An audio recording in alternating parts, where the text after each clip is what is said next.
पुण्यवंत पाताळ लोकिनेला पुण्यवंत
केला चोरट्याचा अभिमान वाढविला कीर्तिमानाचा अपमान केला धुंद झाला तुझा दरबार वरिया सिद्धी गली मोक्ष सिद्धी कपटियादी महानिधी सेवकाच्या ढुंगाची चौकाशी त्रैलोक्य धुंद झाला तुझा दरबार पतिव्रता वृथा वेशागणिकाते सत्य लोकानिली तरी सुखला याही गोष्ट धुंद झाला तुझा दरबार सद्भावात बहु केला छान कीर्तिवाच मारिला सखा मनविसिताच नासिक जमिनी जाण तुझी धुंद झाला तुझा दरबार महायोग विभेद भेदिनरधमौंदरी काय धातुंगरी समागत दिशं धमानंद गंगं परब्रह्मलिंगं भजे पांडुरंगा कर प्रथम नमन पांडुरंगा प्रथम नमन पांडुरंगा कर प्रथम नमन पांडुरंगा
श्रीरामचंद्रं शरणं प्रपद्ये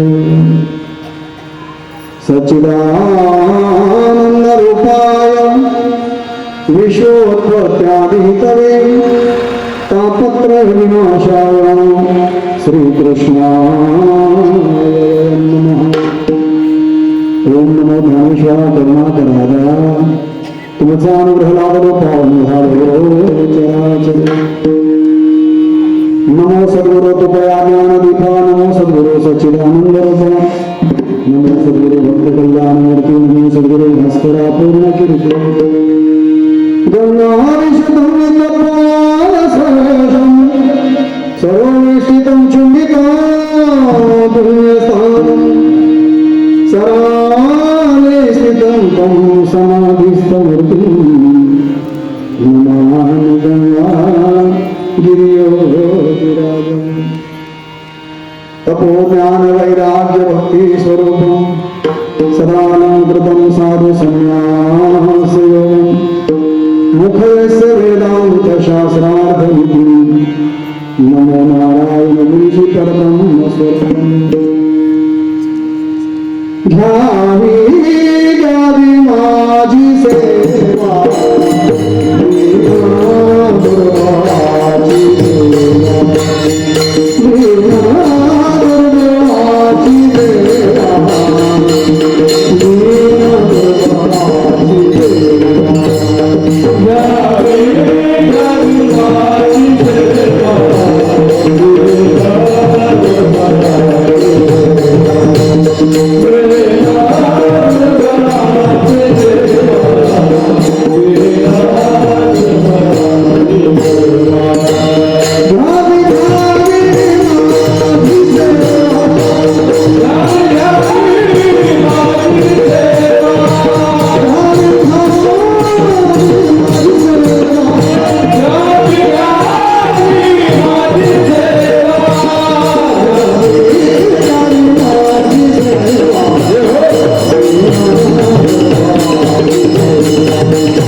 पुण्यवंत पातालोकी नेला दरिद्री तो भाग्यवंत गेला चोरट्याचा बहुमान वाढविला कीर्तिवानाचा पळवून गेला धुंद झाला तुझा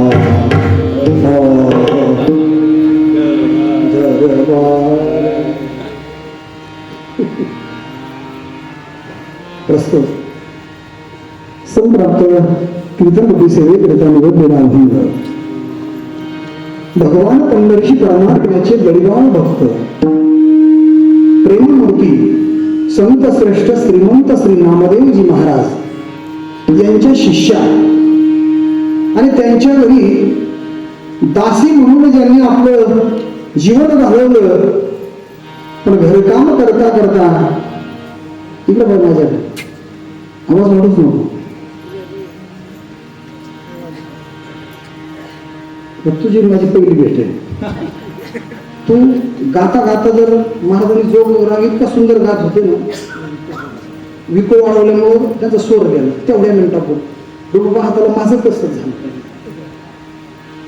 नाही तर लई घसेल त्याच्यावर पण हे जेवढं चांगलं आहे ना तेवढं वाईट आहे म्हणून लई विकोने वाढवायचं मापात बास कमी ठेवायचा माझा आवाज मी पहिला तब्येतीला मापात आहे आवाज नाही मापात जाग नाही करायचा मापात ठेवायचा माझं बोलणं समजते तुम्हाला पाठीमागच्या महिलांना तुम्ही काहीच बोलत नाही हे कधी जाऊ नका माझं बोलणं स्पष्ट ऐकायला येते तुम्हाला माझं बोलत चाललं नाही तर मग कीर्तन संपल्यावर मग तुम्ही म्हणायचं अभंग कोणता होता का काय निफाडच्या पुढे गेल्यावर जर तुम्ही गेले असेल निफाडवरून नाशिकला तर त्याच्या पुढे गेल्यावर ते जळगाव आहे या बाजूला त्या कॉर्नरला लॉन्स आहे मोठा लॉन्स आहे त्या लॉन्सला गायक वादक आम्ही सर्व टीम घेऊन गेलो साऊंड सिस्टीम सहित गेलो तिथं कीर्तन झाल्यानंतर पाठीमागची मंडळी महाराज तुमचे नुसते हातवाडे दिसत होते तुम्ही काय अभंग घेतला काय बोलले आम्हाला काही कळालं नाही आणि मी MA माणूस आहे लहान लहान पोरांना शिकवणार आहे दिवसा सरकारी रात्री वारकरी म्हणून विचारून घेतलेलं बरं अगोदरच माझं बोलणं स्पष्ट ऐकायला येतं नामदेव महाराजांच्या असणाऱ्या शिष्या मराठवाडा प्रांतातील परभणी जिल्ह्यातील गंगाखेड नावाचा आता तालुका आहे पण 700 वर्षापूर्वी छोटंसं दैवासारखं छोटंसं गाव आणि छोट्याशा गावामध्ये छोट्याशा गरीब परिवारामध्ये जन्माला आलेल्या दमा आणि करुणा यांच्या उदरी जन्माला आलेलं पहिलं अपत्य म्हणजे जना आणि त्या जनाबाईचा अभंग मी चौकड्याचा अभंग सेवेकरता निवडलाय पण गंमत या अभंगाची अशी बघा इतर अभंग तुम्ही ऐकले असतील 2 चरणाचे खाली लोकांना 2 चरणाचे त्याच्यापेक्षा लहान अभंग नाही काही 3 चरणाचे संतांनी सरिता केलो कैशापुरी 3 चरणाचा, बाकी 90-95% 4 चरणाचे, मग 111 चरणापर्यंत अभंग आहे. पण आजचा अभंग त्याच्यापेक्षा वेगळाच गमतीचा आहे. काही 2 चरणाचे, 3 चरणाचे, 4 चरणाचे, 5, 111 चरणापर्यंत तुकोबाचे अभंग आहे. पण आजचा अभंग नाही 3 चरणाचाही नाही, 4 चरणाचा नाही, 5 चरणाचा नाही, मग 4.25 चरणा. म्हणजे चौकड्याचे 4 चरण हे सेपरेट आहे. धुंद झाला तुझा हे 4.25 ध्रुपद वेगळं आहे, म्हणून 4.25 चरणाचा अभंग आहे. या अभंगामध्ये एकूण 17 टोक आहे. पुण्यवंत पाताळ लोकिनेला, दरिद्री तुला, अशी किती टोक आहे? 17 टोक आहे. आणि या 17 टोकाचा मोठा अभंग घेतोय. मला एवढा मोठा कायला घेतला? 2 तासाचं कीर्तन, त्याच्यात पंचपदीला 15-20 मिनिटं चालली, आणखी 2-5 मिनिटं गेले, शेवटच्या चालीला आणखी 10-5, 1.5 तासाचं कीर्तन तुमचं, आणि अभंग 17 टोकाचा घेतला. पहिल्यांदा 10व्याला आलो तेव्हा छोटा घेतला, मागच्या सप्त्याला आलो तेव्हा 8 अक्षरे घेतला, पण 4 चरणाचा घेतला, छोटाच घेतला. आणि मग आता हळूहळू परिचय वाढत चालल्यानंतर मग आपल्या गावाची किमया कळाली, पारमार्थिक ओलावा, आपली पारमार्थिक जमीन किती कसदार हे कळाल्यावर मग आता मोठा घेतला. तर इतर गावांमध्ये 1-1 सप्ताह धरू होईना, तुम्ही 4-4, 5-5 सप्ते करता, मध्ये पुण्यतिथी हे करतात, अनेक कार्यक्रम करतात, ते एकाच वेळी एक करतात. आणि म्हणून इथं जसं शेतातलं पीक चांगलं येण्यासाठी जमीन दळदार लागते ना, तसं तुमच्या दैवामधलं पारमार्थिक पीक चांगलं येण्यासाठीचं जे काही अंतकरणातला सद्भाव आहे, पारमार्थिक सद्भाव, तो अतिशय खोलवर रुजलेला, अतिशय चांगला, दर्जेदार आहे, वाखाणण्याजोगा, प्रशंसनीय आहे. आणि म्हणून जनाबाई महाराजांचा 4.25 चरणाचा अभंग सगळीकडे निघाला.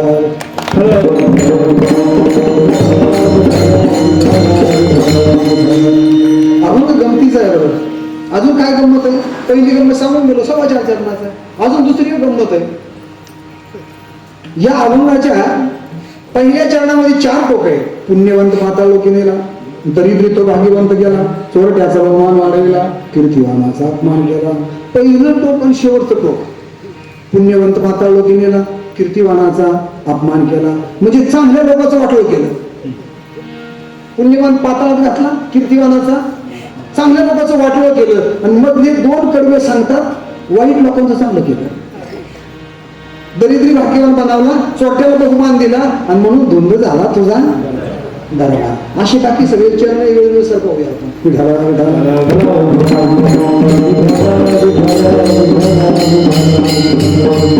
या अभंगाच्या दृष्टीने अजून काही दुसरी चिंतन मांडण्या अगोदर अल्पसा हा पर्याय द्यायचा तो तिन्हीप्रमाणे भगवंताच्या कृपेने, साधू संतांच्या आशीर्वादाने, आदरणीय प्रातस्मरणीय कैलासवासी गुरुदेव हरिभक्तीपरायण मास्तर बाबा खायदेकर, वैकुंठवासी हरिभक्तीपरायण लक्ष्मण महाराज अंबाळनेरकर, वैकुंठवासी हरिभक्तीपरायण कृष्णाजी माऊली जायखेडा, हरिभक्तीपरायण ज्ञानेश्वर माऊली खायदेकर, श्रावण महाराज कुटाणेकर, समाधान महाराज रंजनगावकर, मोहन रामचंद्र महाराज बेलापूरकर, जयदेव महाराज, सुदाम महाराज पाडळदे, अशा सर्व महात्म्यांच्या मार्गदर्शनाने, प्रेरणेने गेल्या वर्ष अखंड, म्हणजे ज्याला मोजता येणार नाही किंवा सांगता येणार नाही, आकड्यामध्ये, संख्यामध्ये, अंकामध्ये सांगता येणार नाही, अशी जुनी असणारी आपली परंपरा सर्व ग्रामस्थांच्या अनमोल सहकार्यातून, अथक प्रयत्नातून अनंत वर्षापासून चालत असलेला आपला अखंड हनुमान सप्ताह आणि 2026 या वर्षातील 4थ्या दिवसाची कीर्तनरूपी सेवा भगवंताच्या इच्छेनं आपल्या सर्वांच्या मनोगताप्रमाणे आणि आमचे असणारे स्नेही भाऊसाहेब भाऊ पवार, विलास भाऊ पवार यांच्या संपर्काद्वारे त्या सेवेचा हा सुयोग आहे. आज ज्यांची ही सेवा, म्हणजे ज्यांचं कीर्तन दातृत्व आहे, ते आदरणीय हरिभक्तीपरायण ज्यांच्या स्मरणार्थ आहे, ते कैलासवासी रघुनाथ पाटील पवार यांच्या स्मरणार्थ हरिभक्तीपरायण दिनकर रघुनाथ पवार यांच्याकडून आजच्या कीर्तनाचं दातृत्व आहे. ही ज्ञानदानाची सेवा त्यांच्या माध्यमातून आहे. आणि म्हणून भगवंताला विनंती करूया, या कीर्तनाच्या माध्यमातून जर काही पुण्य सामग्री तयार झाली तर निश्चितपणे ज्यांच्या प्रित्यर्थ ही सेवा आहे त्यांना उत्तम अशी गती प्राप्त व्हावी, या परिवारातून भगवत चिंतन, नामचिंतन, देश सेवा, धर्मसेवा घडावी. मोठं फराळाचं अन्नदान इथं सुरू होतं. अगदीच सर्व गावालाच फराळाचं निमंत्रण होतं आणि त्या फराळाचंही अन्नदानाचाही आपण सर्वांनी लाभ घेतला. त्याही परिवाराला मनपूर्वक धन्यवाद या व्यासपीठावरून देऊया. आणि आजच्या चिंतनाला मला सहकार्य करण्यासाठी म्हणून आपण जे काय गायक वादक वृंद एकत्रित केले ते मृदंगाचार्य आदरणीय हरिभक्तीपरायण सुभाष महाराज,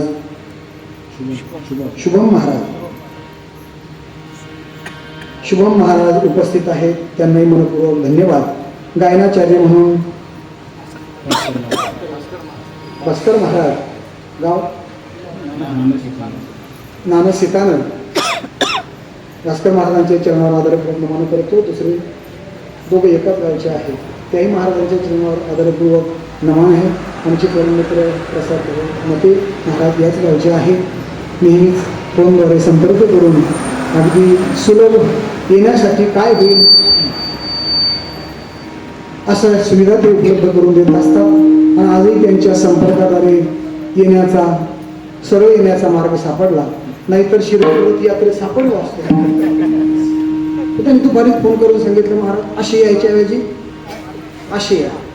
आणि त्या एका फोनद्वारे तशी पोलीस दादा मित्र 2-3 आहेत, त्यांनी फोनद्वारे सांगितलं होतं या भागात जर असं 2-4 दिवसात इकडे यायचं नाही, लांबून गारठा मारायचा. त्यांनी सकाळी सांगितलं, त्यांनाही धन्यवाद. विनेकरी महाराज, चौकदार महाराज आदी करून सर्वांच्या चरणावर वंदन करतो. आमचे हार्मोनियम वादक महाराज अतिशय गोळ साथ करताय, सर्वांना धन्यवाद. आपण सर्वांना धन्यवाद. आपणही बहुसंख्येने उपस्थित आहात. फक्त ती मधली थोडीशी जागा जी कमी राहून गेली तेवढी कमी दिसते राहिली, पण मग आता ह्या काही जरा उशिरा आल्या, तिथं जायला तिथं जागा नाही राहिल्यामुळे नाही तर थोडी जागा भरली असते. आणि आम्ही गुरुजी लोकांना कशी सवय बरं का, सगळे बँच भरलेले असले तर मग आम्हाला मजा येते शिकवायला. मुलं कमी असलं का आमचं मनच लागत नाही. मग आम्ही म्हणतो आजच्या दिवस सुद्धा कमी हा, उद्या शिकू दादा.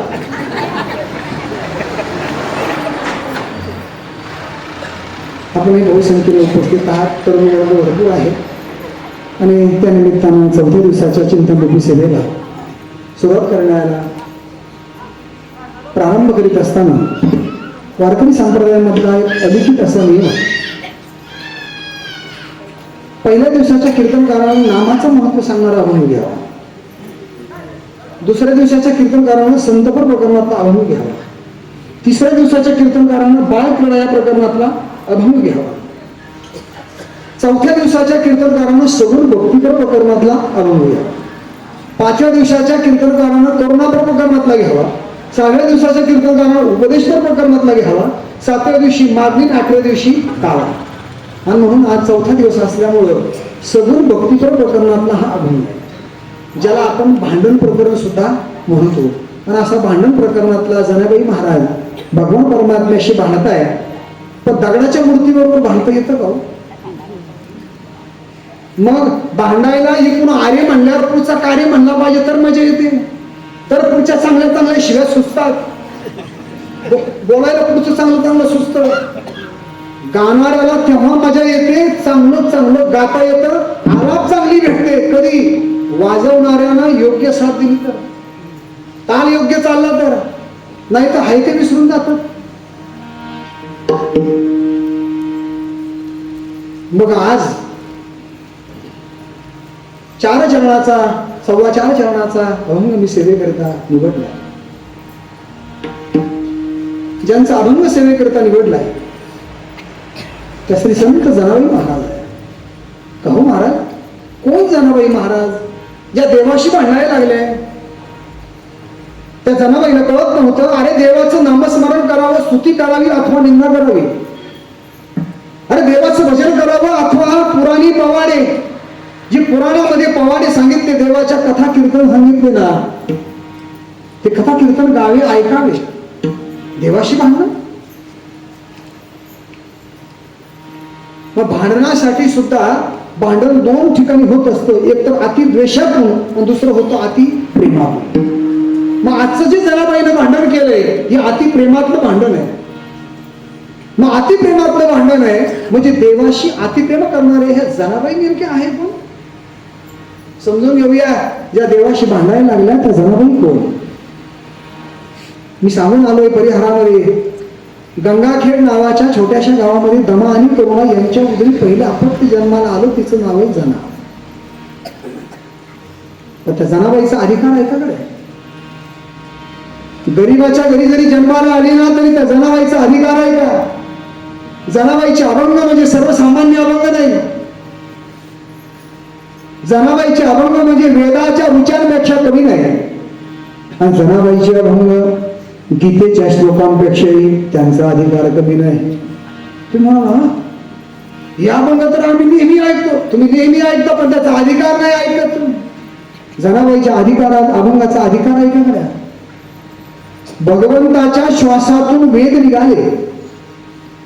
भगवंताच्या श्वासातून वेद निघाले आणि मुखाद्वारे स्वमुखी आपण सांगितो श्री विष्णू. श्री गीता हा प्रश्न अर्जुनेसी, म्हणजे मुखातून गीता निघाली, श्वासातून वेद निघाले. पण जनाबाईचे अभंग ऐका करा.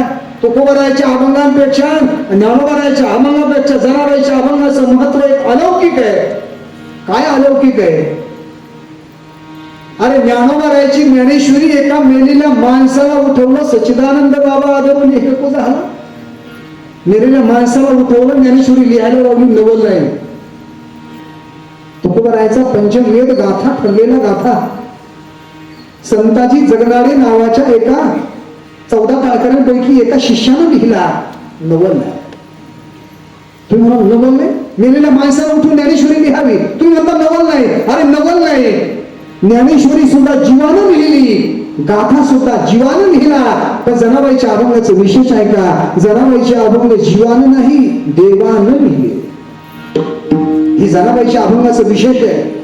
जनाबाईनं अभंग बोलावे, देवाची कीर्ती वर्णावी, देवानं कानानं ऐकावे, तोंडानं पुन्हा एकदा म्हणून दाखवावे आणि हातानं लिहून काढावे. पुन्हा डोळ्यानं ते बरोबर लिहिले की नाही जनाबाईला वाचून दाखवावे. म्हणजेच काय? ज्ञानोबराय तुकोबरायच्या अभंगापेक्षा जीवानं लिहिले, पण जनाबाईचे अभंग देवानं लिहिले. पहिलं महत्व. दुसरं महत्व, वेद फक्त श्वासातून आहे, गीता फक्त मुखातून आहे, पण जनाबाईचे अभंग देवाच्या 5ही ज्ञानेंद्रियातून बाहेर आहे. म्हणून जनाबाईच्या अभंगाचं महत्व कमी नाही.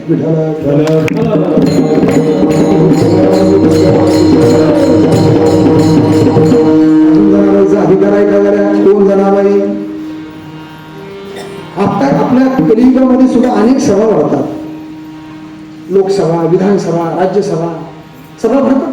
आपल्याकडे ग्रामसभा, सोसायटीची सभा. बरं या शहाण्यांच्याच भरतात असं काही नाही बरं का? सभा आपल्या गावात दैवामधलं मी सांगत आहे. सभा शहाण्यांच्याच भरतात असं काही नाही. येड्याच्या इसवी तेव्हा सभा भरली, सभेचा विषय होता आपल्यामध्ये एक नंबरचा येडा कोण. ठराव काय करायचा आहे? आपल्यामध्ये एक नंबरचा येडा कोण, मोठा येडा कोण, मॉनिटर बनवायचं कोणाला? एक जण उठला म्हणले मी तुमच्यापेक्षा सर्वात जास्त येडा आहे. म्हणले का? माझ्याकडे सर्टिफिकेट आहे, मी 40% येडा असल्याचं. सर्टिफिकेट आहे का आपण माणसाकडे? 40% येडा असलं सर्टिफिकेट आहे. दुसरा म्हणला बैस खाली, मी 50% येडा असलं सर्टिफिकेट आहे. एक जण 40, एक जण 50, एक जण 60, 70. अहो पण त्यांचं काही एकमत होईल ना? हा म्हणतो मी तुझ्यापेक्षा मोठा येडा होतो म्हणतो. आपली गत काय त्याच्यापेक्षा वेगळी नाही, फक्त आपण बोलत नाही, पण वागण्यातून आपलं त्याच्या पुढचं क्रिया चालू असते. आईजीवाला समोर पोरजीवाला सगळे कळत.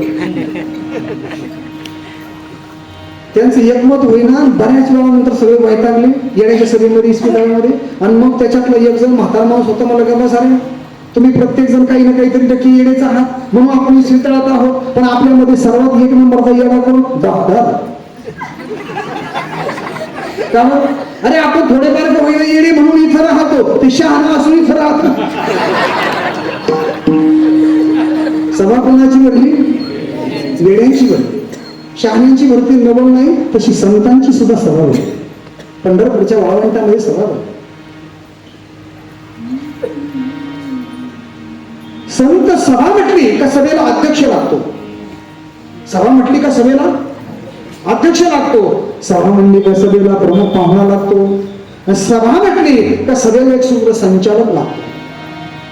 मग त्या काळामध्ये वाळवंटामध्ये चंद्रभागेमध्ये पुंडलिकाच्या मंदिरासमोर संत सभा भरली, संत संमेलन भरलं. त्या संत संमेलनामध्ये प्रमुख पाहुणे कुणाला बोलवावं तर उत्तर प्रदेशातून कबीरदासांना निमंत्रित करण्यात आलं.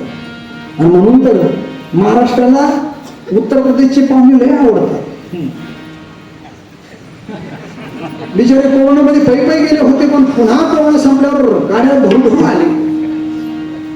पाव विकतील, टायर तर पंक्चर काढतील, पण पाहुणे येणार. कबीरदासांची परंपरा आहे. संत सभेमध्ये प्रमुख पाहुणे कोण आले? कबीरदासजी. तर संत सभेमध्ये अध्यक्ष कोणाला बनवावं? अध्यक्ष ज्येष्ठ माणूस लागतो, अनुभवी माणूस लागतो. मग त्या संत सभेमध्ये अध्यक्ष स्थान आहे श्री संत नामदेव महाराज. नामदेव महाराज ज्येष्ठ आहे. नामदेव महाराजांना का ज्येष्ठ आहे? दूध पियो मोरे गोविंद लाला, गोविंद लाला, गोपाल लाला, गोविंद लाला, गोपाल लाला, दूध पियो मोरे गोविंद लाला. अरे ज्यानं दगडाच्या मूर्तीला सांगितलंय दूध पियो, देवाला सगुण स्वरूप मध्ये यावं लागलं, देवाला दूध पिणे अधिकार मोठा आहे. आणि म्हणून अध्यक्षपद नामदेव महाराजांकडे आहे. प्रमुख पाहुणे म्हणून कबीरदासजी उभे आहे. पण आता सूत्रसंचालक महत्वाचा. खाली बसून नाही गप्पा आणतात लोक मोठ्या मोठ्या. असं करायला पाहिजे होतं कीर्तना, असं बोलायला पाहिजे होतं. तू येऊन बोलून पाय. वक्तृत्व कला वक्ता दस सहस्रेषु. सुभाषितकार म्हणतात 10,000 एक वक्ता, नाही तर सध्या वक्त्यांची संख्या लई झाली. काय वक्तील? आणि मग मला असं बोलायचं नव्हतं. तू का बोलताना झोपला होता? वक्ता फार दुर्मिळ आहे. मग वक्ता कोणाला निवडावं? ज्या सभेमध्ये कबीरदास आहे, नामदेव महाराज, ज्ञानोबा, निवृत्तीनाथ, सोपान काका, मुक्ताबाई आहे, पण वक्ता कोणाला निवडावं? सूत्रसंचालक निवडावं कोणाला? ते नंबर लागला आमच्या जनाबाईला. वयान लहान आहे, मोलकरणीचं काम करते, परंतु अध्यक्ष म्हणून कोणाची निवड करायची तो अधिकार कोणाकडे? जनाबाई महाराजांकडे. जनी म्हणे ज्ञान देवा बोला अभंग. अभंग कुणी बोलावा, पखवाज कुणी वाजवावा. संत सभेमध्ये ही सांगायचा अधिकार कोणाला आहे? जनाबाईला आहे. आणि म्हणून जनाबाईचा अधिकार नामदेव महाराज सारख्या मोठ्या संतांच्या सभेमध्ये सुद्धा कमी नाही. अधिकार संपन्न त्या जनाबाई आहे. नेमक्या कोणत्या जनाबाई आहे? कबीरदासजी ज्या वेळेस जनाबाईचा प्रतिभा संपन्न अधिकार जनाबाईचा उत्तर प्रदेशापर्यंत कळाला, वारे हाती मापच आले सज्जनाचे. जनाबाईचा अधिकार ते उत्तर प्रदेश पर्यंत कळाला. जनाबाईचं दर्शन घ्यावं म्हणून जनाबाईला शोधत शोधत श्री संत कबीरदासजी महाराज महाराष्ट्रामध्ये आले, पंढरपुरामध्ये आले आणि जनाबाईचा शोध घेऊ लागले. अहो श्री संत महान नाही, श्री संत जनाबाई महाराज राहतात कुठं? त्यांची कुठे आश्रम कुठे आहे? लोक म्हणले स्त्री संत महान नाही, एवढ्या मोठ्या जनाबाई महाराज एवढ्या मोठ्या नावाचा आमच्याकडे कोणी राहत नाही. बऱ्याच गल्ल्यांमध्ये जर विचारलं पत्ता कोणी सांगे ना, आणि मग लहान लहान पोरं म्हणले ती जनित नाही रे, बाकीचे पोरं जनित नाही. ते म्हणले अरे बाबा कुठे तेवढी दाखवतो खरी. कबीरदासांना वाटलं जनितच जनी, भेटून तर घेऊ, तिला विचार दुसरी जनाबाई कुठे. आणि मग नामदेव महाराजांच्या घरी आले. घरी आल्यावर कळालं ती गौऱ्या वेचायला गेली. हा जनाबाईचा अधिकार. गौऱ्या वेचायला गेली म्हटल्यावर कबीरदासजी म्हणले चला आपण तिच्या मागे जाऊ, पण भेट घेऊया श्री संतांची. भेट घ्यायला म्हणून कबीरदासजी जंगलामध्ये गेले. तिथं जाऊन पाहतात तर त्या मुलींची भांडणं चालली गौऱ्यांबरोबर. बाकीच्या मुली सर्व एका ग्रुपला आहे. त्या सर्व म्हणतात ह्या गौऱ्या आमच्या. जनाबाई म्हणते नाही नाही गौऱ्या माझ्या. तर जनाबाईचा गौऱ्याचा गंज मोठा आणि बाकीच्या मुलींचे गंज छोटे छोटे. ते कबीरदासजी म्हातारा माणूस चालत गेले. ए पोरगं थांबा, तुमच्यामध्ये श्री संत जनाबाई महाराज कोण आहे? आता ज्यांच्याशी ती जनाबाई भांडत होती त्या मैत्रिणी काय चांगलं बोलतील? ते म्हणजे काय जनाबाई महाराज म्हणताय, ही काय जणी भांडते आमच्याशी. कबीरदासजी मनातले म्हणत म्हणता अरे इतक्या दूर प्रवास करून जिच्या दर्शनाला आलो ती अशी मुलींबरोबर भांडते तर भांडते कशातून? गौऱ्यांवरून स्वतः थापलेलं नाही. मग जनावरांच्या नैसर्गिकपणे ते शेत पडलं वाळलं ते जमा करायचं त्याच्यावर भांडणे. म्हणून भांडायचं असेल ना, ऐका बरं माझे शब्द, भांडायचं असेल ना तर आपल्या पिढीभर पुरेल, पुढच्या पिढीला पुरेल एवढं जर भांडण मिळणार असेल तरच भांडा. 1000-2000 रुपये 100-200 रुपयासाठी भांडत बसू नका. ही घर बांधण्यासाठी भांडत नका बसू. आपलं 10 एकर पडी तर ही घर बांधण्यासाठी भाऊ भावाचं वैरी बनतो. चोरी करायची ना, अशी काही चोरी करा आयुष्यात पुन्हा चोरी करायला नाही लागली पाहिजे. पुन्हा आपला हात पसरवला अशी एक चोरी करा, करूच नका, पण करायची ठरली तरी अशी करा. नाही ना तंबाखू चोर किरकोळ करायचंच नाही. कबीरदासजी म्हणले भांडती जनाबाई गौऱ्यांवरून. जनाबाई म्हणले ओ महाराज तुम्ही कुठून आले? उत्तर प्रदेशातून. कुणाला भेटायला आले? अगं बाई जनाबाई महाराजांना भेटायला आलो. ती जनाबाई महाराज जाऊ द्या, भेटणं जाऊ द्या, दर्शन जाऊ द्या, गप्पा जाऊ द्या, पण तुम्ही आलेच आहे आमच्या शहाणे, तुम्हीच आले. आता कुणी कोणतरी जमा होऊन मग एक काम करा, आमचं भांडण तर मिटून जा. गौऱ्यांवरून भांडण चाललंय. कबीरदासजी म्हणले तुमचं भांडण मिटवलं, मी कुठे साक्षीदार होतो? कोणी किती जमा केले? जनाबाई म्हणले तुम्ही जरी नव्हते ना पण संशयावरून अंदाजावरून तर भांडण मिटू शकतं. कसं काय जनाबाई? आणि मग जनाबाईने सांगितलं महाराज एक काम करा ना, प्रत्येक गौरी उचला कानाला लावा, ज्या गौरीतून श्री विठ्ठल जय विठ्ठल श्री विठ्ठल जय विठ्ठल नामस्मरण येईल ना ती गौरी जनाची. ज्या गौरीतून विठ्ठल येणार नाही ती माती आहे, ती माझी नाही, ती त्यांची देऊन टाका सर्व. नुसतं गौरीतून श्री विठ्ठल नाव येईल एवढं म्हणल्याबरोबर जसं कॅमेरा समोर आलं माणसं सावरतात. गौरीतून श्री विठ्ठल म्हटल्याबरोबर कबीरदासांनी जनाबाईंना म्हणलं दचकले. गौरीतून? जनाबाई म्हणले हो गौरीतून श्री विठ्ठल येईल. आणि मग कबीरदासांनी पहिली गौरी उचलली, कानाला नाही लावली. ऐका बरं, कबीरदास श्री संत आहे, ज्येष्ठ संत आहे. कोणत्या कुळात जन्माला आलेले नाही. माणसांना मोठेपण कुळामुळे आलेलं टिकत नाही. बरं मोठेपण कसं असावं? वाडवडिलांकडून आलेलं मोठेपण टिकत नाही, त्याचं मोठेपण पटत नाही. मग मोठेपण पाहिजे कुळाचं नको, वाडवडिलांचं नको, आई बापाचं नको. मोठेपण स्वकर्तृत्वाचं जर असेल ना ते चिरकाल टिकतं.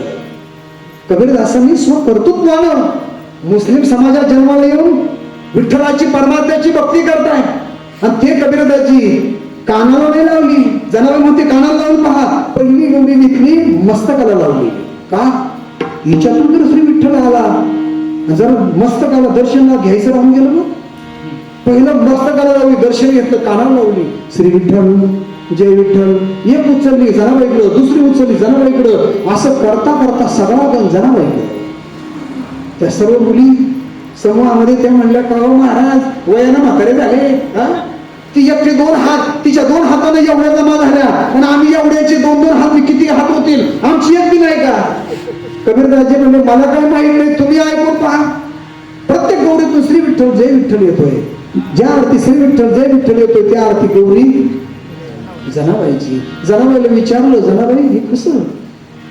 म्हणले त्या जरी म्हणत असल्या माझे 2 हात आहे, पण मी ज्याचं भजन करते ना त्याला किती अनंत हात आहे. आणि त्यानं अनंत हातानं माझं काम करू लागल्यामुळे माझ्या गौऱ्या अधिक झाल्या. आणि हे सर्व ऐकल्यानंतर ते कबीरदासजी पंढरपुरामध्ये आले, संत सभेमध्ये आले. आणि ते संत सभेमध्ये येऊन सांगताय जनाबाईचं वर्णन. जनी जनी तो क्या कहते हो नामदेव की दासी. अरे जनी जनी तो क्या कहते हो नामदेव की दासी. अरे नामदेव की दासी नहीं वो है सब संतन की काशी. जनाबाई संतांची दासी नाही रे बाबांनो. मग जनाबाई सर्व संतांची काशी आहे. जनाबाईची भेट घेतली, जनाबाईचं नामस्मरण केलं, सर्व संतांचं नामस्मरण केल्याचं पुण्य लागेल. एवढा थोर जनाबाई.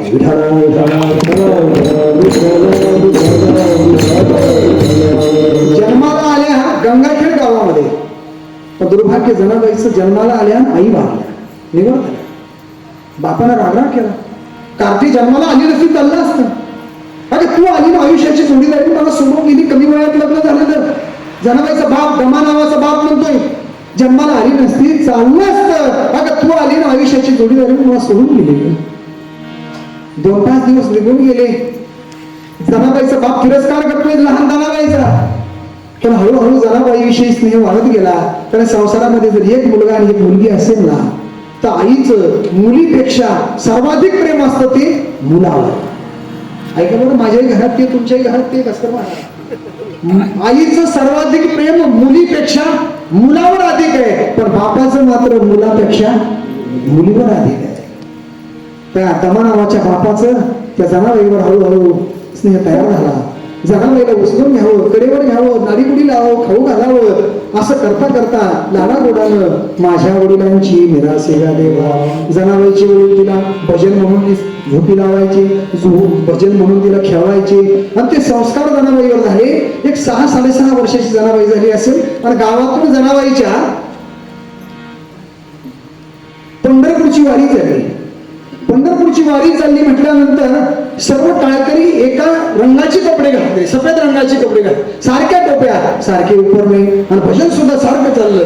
लावणी मृदुंग श्रुती टाळ, भजन नामस्मरण अगदी तालास्वरात चाललं. जनाबाईला वाटलं ही शाळेतले विद्यार्थी तर नाही, सर्व एक तालास्वरात चाललंय. आणि मग जनाबाई म्हणू लागल्या, बाबा हे कोणत्या शाळेतले विद्यार्थी, हे कोणत्या शाळेतले विद्यार्थी आहे? जनाबाईच्या शब्दात बापानं उत्तर दिलंय, विठ्ठल नामाची शाळा भरली, विठ्ठल नामाची शाळा भरली, शाळा शिकताना तहान भूक हरली, शाळा शिकताना तहान भूक हरली, विठ्ठल नामाची शाळा भरली.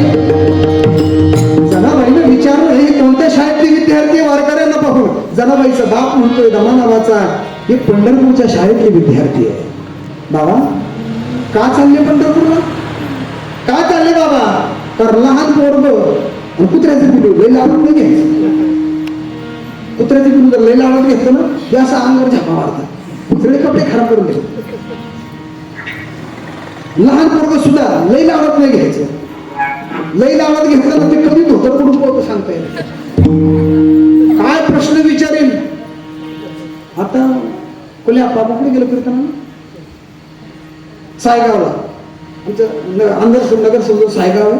ती कीर्तनाला गेलो, फेटा बेटा आणला उपरनं, जसं आता बापूंच्या घरात बसलो आपण, आहे रोबशेट बसलो पाठवर आम्ही. त्यांचं एकदम लहानसं नातू आलं, 3-3.5 वर्षाचं लहानसं पोरगं आलं, मोबाईल हातामध्ये, माझ्या पुढे आला, असं एक शब्दानं बोललं नाही. मला म्हणतो,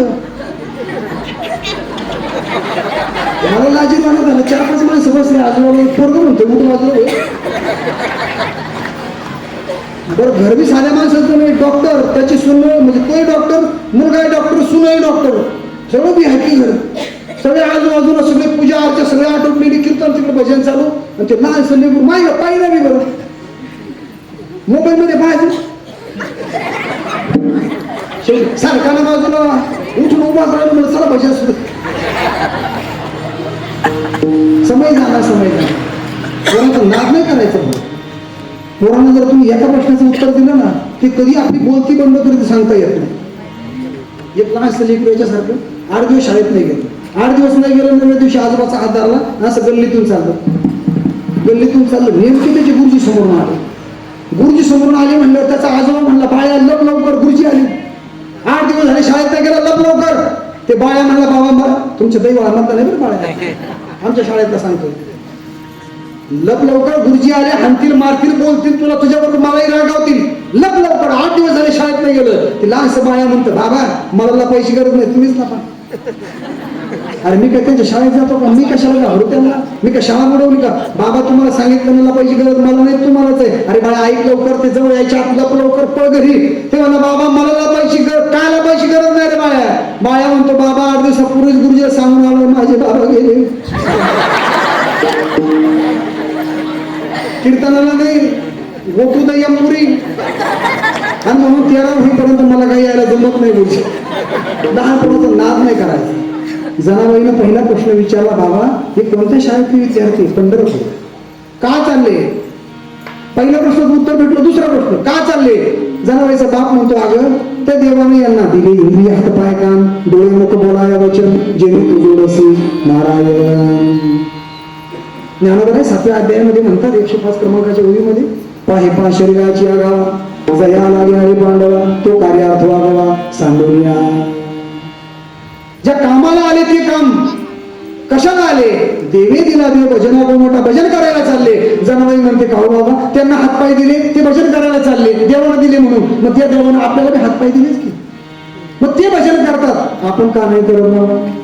जनाबाईचा बाप म्हणला, मी जायचं वारीला, तू जन्माला आली, तुझी आई आपल्याला सोडून गेली, मग तुला सांभाळण्याची जबाबदारी माझ्यावर, म्हणून मला जाणं होत नाही. नाही बाबा, आज पंढरपूरला जायचं. अगं नाही बाबा, तू लहान आहे, काही माणसं आले आणि गेले पण पंढरपुरात नाही आले, म्हणून गेले, पण पंढरपुराचं तोंड नाही पाहिलं त्यानं.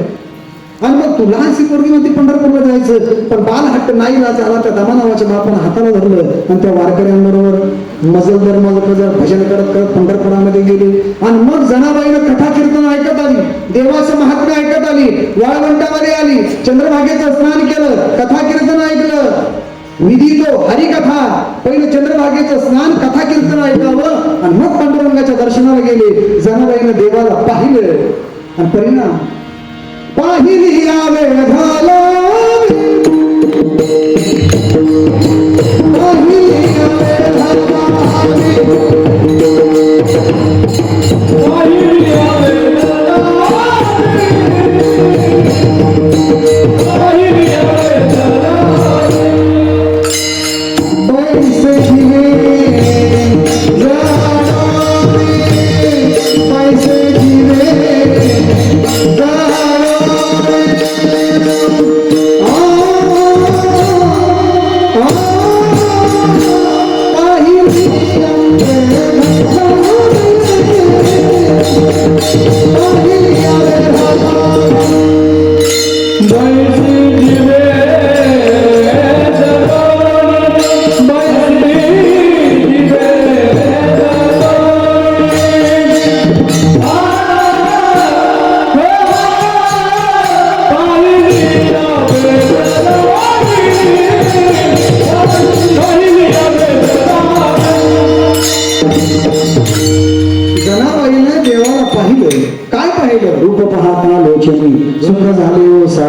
तुका माझी ह्याची सर्व सुख पाहिली मुखावळी.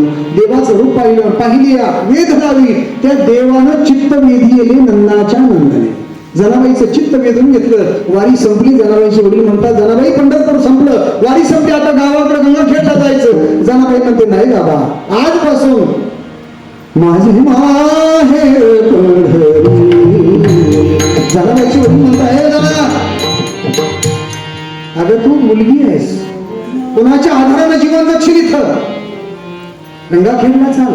जरा म्हणते, नाही बाबा, बालपणी तुम्ही मला सांगायचे बाबा, अरे माहेर माहेर कुठं असतं? माहेर जिथं माय असते ना जन्म देणारी, त्याला माहेर म्हणतात बाबा. जनाबाई शेवटी म्हणतात, तुझी माय कुठे येत आहे? जनाबाई म्हणते, बाबा तुम्हीच मला सांगायची बालपणीमध्ये, तुझी माय देवघरी गेली, तुझी माय देवाघरी गेली. मग बाबा आज आपण देवाघरी चालू, म्हणजे माझी माय जर देवाघरीच गेली नाही बाबा, तर आज माईच्याच घरी आलो ना बाबा. आणि म्हणून माय जगन्नाथ बाप जगन्नाथ, आणि म्हणून हे माझे माय बाप आहे, नाही यायचं बाबा पंढरपुराला, सोडून नाही यायचं. जनाबाईची वडील म्हणू लागले, जनाबाई बोलणं सोपं आहे, पण भक्ती ते कठीण सोळावरील पोळी. जनाबाई म्हणते, बाबा कसंही असेल.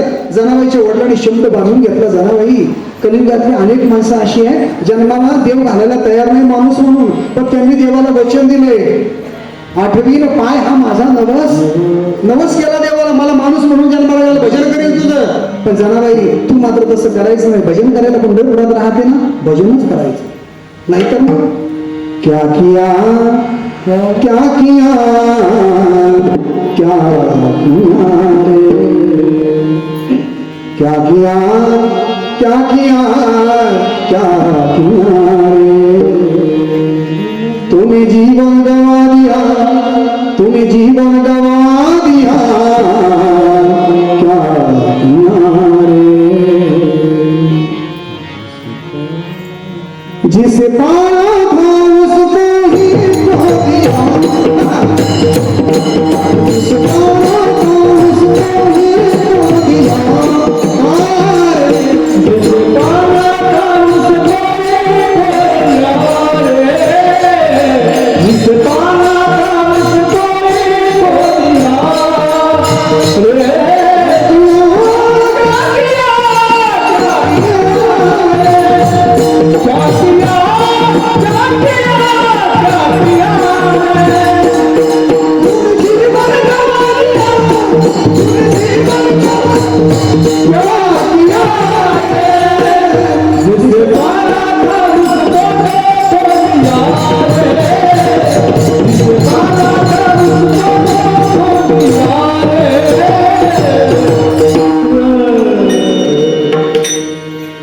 किया. बऱ्याचशे माणसं जन्माला आले कशासाठी विसरून गेले. पण जनाबाई तुला हातीनं भजन करायला राहायचं ना, भजनच कर. आणि मग जनाबाईनं बापाला निरोप दिला. जनाबाईनं पांडुरंगाच्या चरणाला मिठी मारली. आजपासून माय माझा हाच आहे आणि माय आई बाप माझे सर्वस्व देव आहे. पहार झाली, नामदेव महाराज आले. नामदेव महाराजांनी पाहिलं कोणाचं लेकरू जत्रेमध्ये चुकलंय का विचारलं. चुकले नाही बाबा, मी थांबले इथं. अगं पण मग खाल्लं पिणं काय, संध्याकाळी काय खाल्लं? उपाशी बाबा, चल माझ्या घराला. कारण मागचा अभंग ऐकू, मागच्या कीर्तनातला. संत तोची जाणा जगी दया क्षमा ज्यांची अंगी. अरे नामदेव महाराजांकडे दया होती म्हणून त्या लहानशा लेकराला घेतलं आणि आपल्या घरापुढे आणलं. पण नामदेवाच्या घरी सुद्धा माणसं काय कमी होती. 14 जण स्मरती हरी. नारा मिठा गोंदा महादा 4 पुत्र. त्याला 4 सुना, मुली, बायको आणि आई. राजाई वडाई दोघी सासू सुना. बरं तू एकाच जनाबाईला हातात पाहिलं दरवाजामध्ये आई तडकली. ए नामा, कळतं का तुला? अरे ज्यांनी तुला जन्माला घातलं ती उपाशी आहे, ज्यांना तू जन्माला घातलं तेही उपाशी आहे. अजून एक 15-20 जनाबाई घेऊन आला. धर्मशाळा वाटली का काय? नामदेव महाराज म्हणले, असं म्हणतो क्षणी ती जनाबाई लहान पोरगीला पाहायला लागली. नामदेव महाराजांनी पुढे घेतलं. जनाबाई बोलायला कठीण आहे, कठोर आहे, पण लई प्रेम करतात. सारखं ना वरून लई काटेरी वाटतात, आतून लई गोड रस यांचा.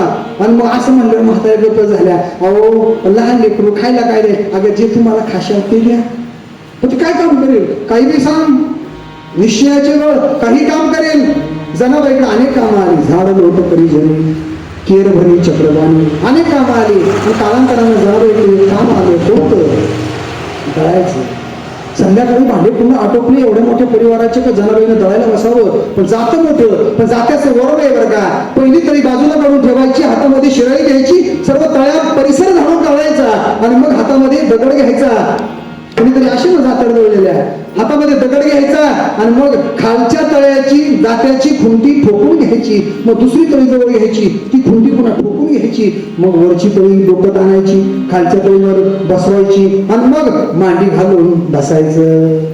धान्य जवळ ओढायचं, धान्य जवळ ओढायचं, पण मांडी घालून नाही बसायचं. मग डावा पाय लावायचा आणि उजवा पायाची घडी घालायची. जनाबाईनं तसंच केलंय. बाह्यांचं पाहिलं जनाबाईनं केलं, तर लहान पुरीला जातं पुढे ओढते हो.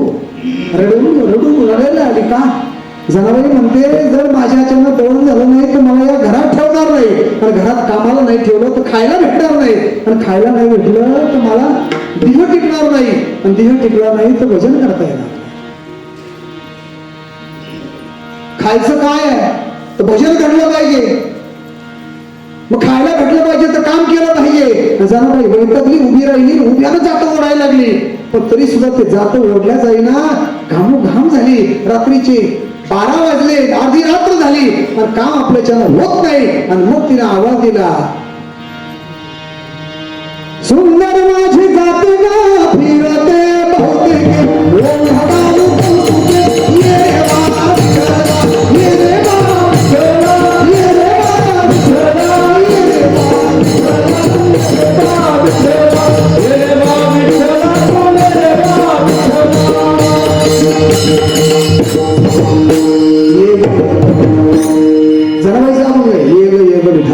माझी पंढरीची आहे. पण जनाबाईला बोलव, जनाबाईला देवाला बोलावलं बरं का.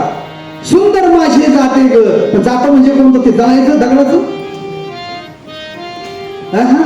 जातं म्हणजे कोणतं? जनाबाई म्हणते सुंदर माझी देहरूपी जात. हे सगळ्यांचं जातं बरं का. कोणा आज मेला पण जामेला बाप हसना दे.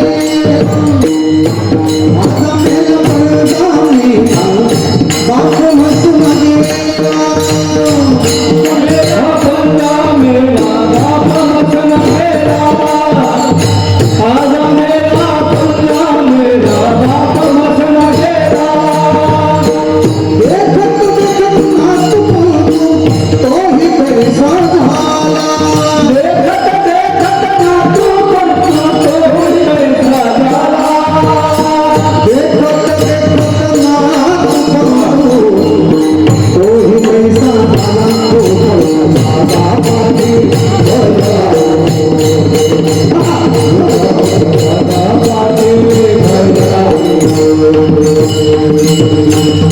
जनाबाई म्हणते आतापर्यंत आज मेला परजा मेला बाप मसमा गेला.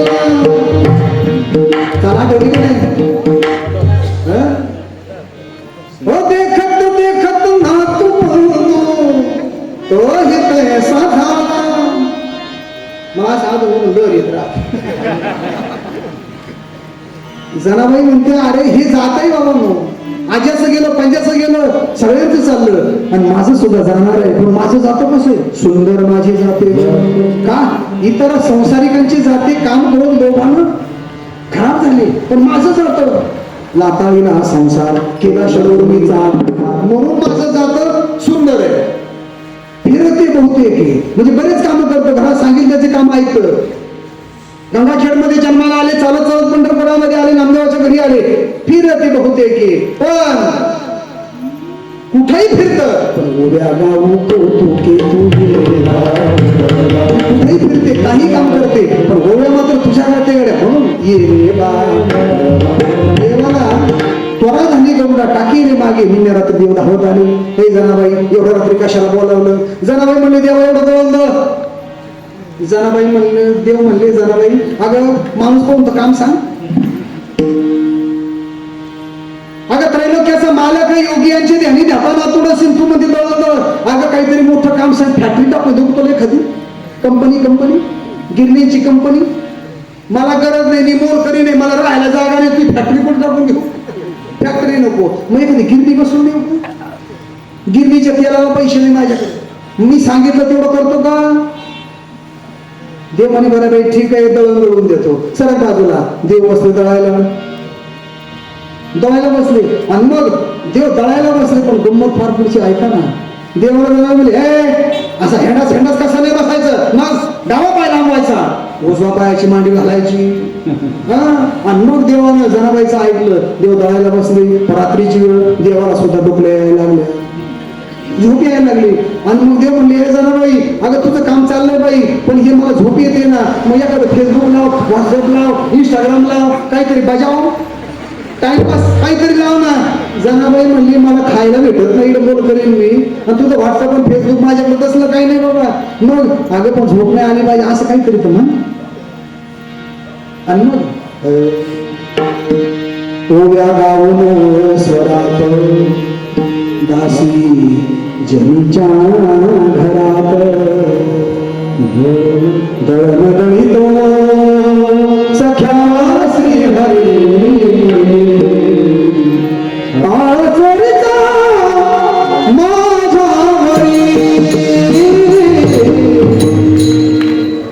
देव दळायला आले पण कसं जनाबाईने पुढं गाणं म्हणावं. जनाबाईचं गाणं म्हणजे काय आपल्यासारखं जिंक जनाबाईने गाणं सुरू केलं. पांडुरंग आमची पिता हो रुक्मिणी आमची माता.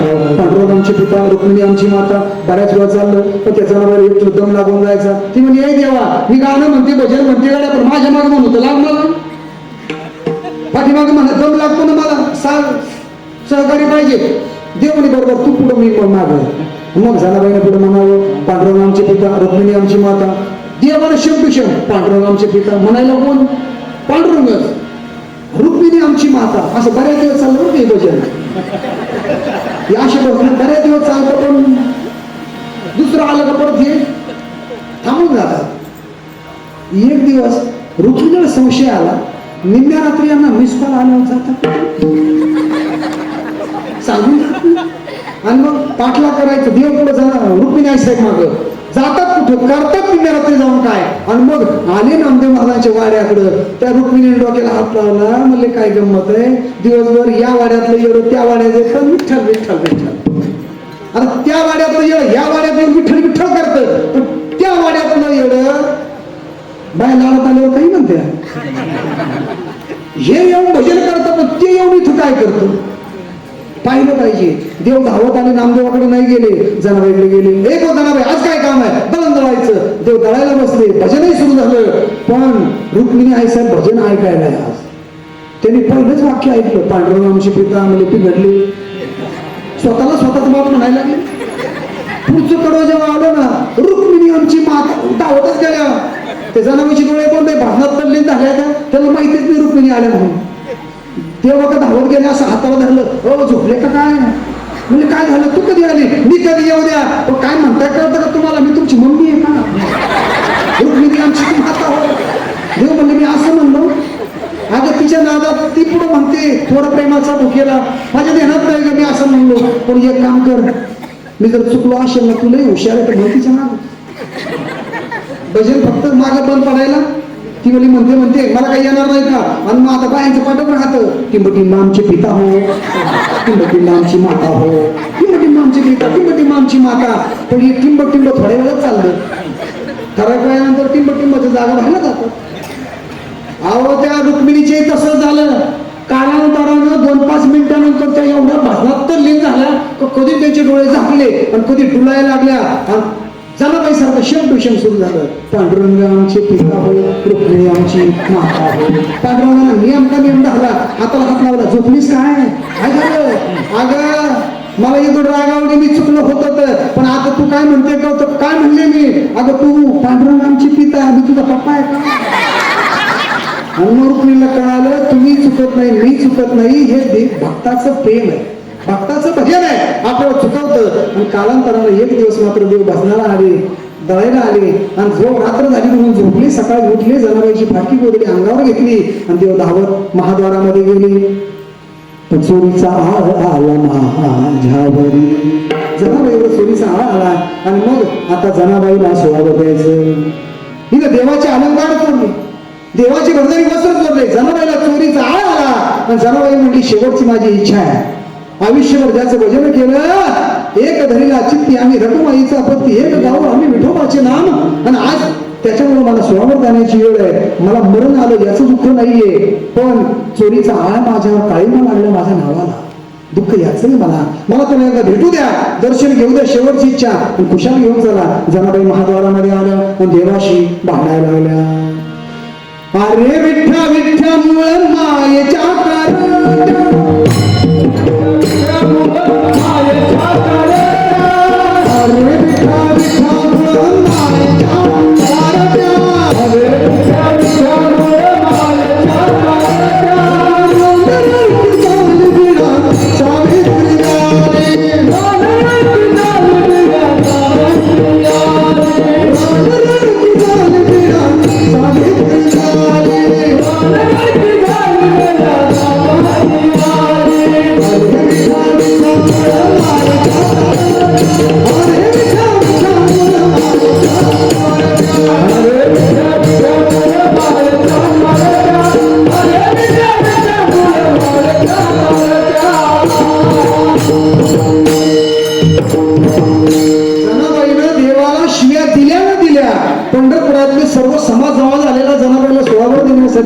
फासावर देण्यासाठी ते जनाबाईच्या तोंडाला हे जनाबाई अगं आयुष्यभर ज्याचं भजन केलं आणि आता चोरी पकडल्या गेली तर आता त्याला शिव्या द्यायला लागली.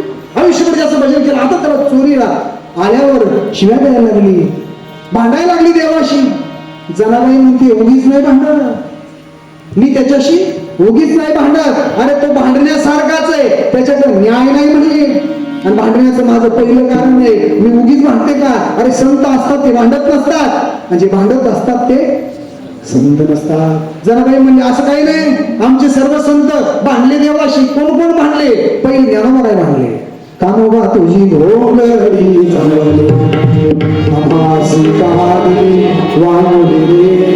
ज्ञानोबा भांडले. अजून नामदेव महाराज भांडले. देवा तुझा माझा कार्य वैरा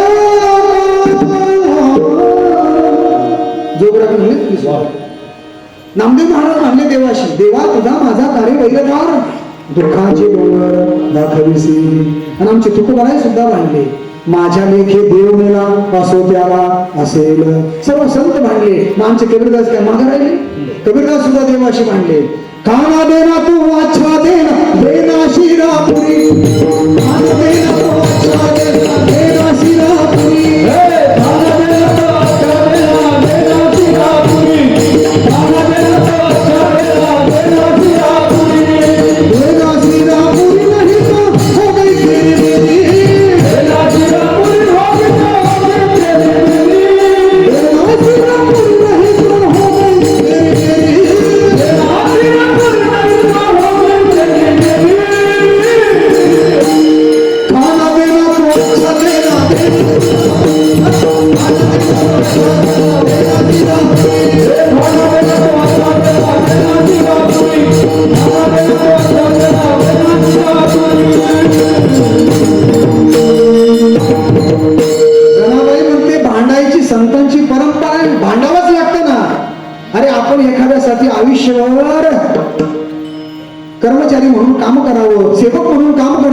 आणि जेव्हा आपल्यावर संकट येतं त्यावेळेला जर तो धावत येत नसेल, उपयोगाला येत नसेल, तर माणूस भांडेल नाही तर काय करेल, त्याला शिव्या नाही देणार तर काय करेल.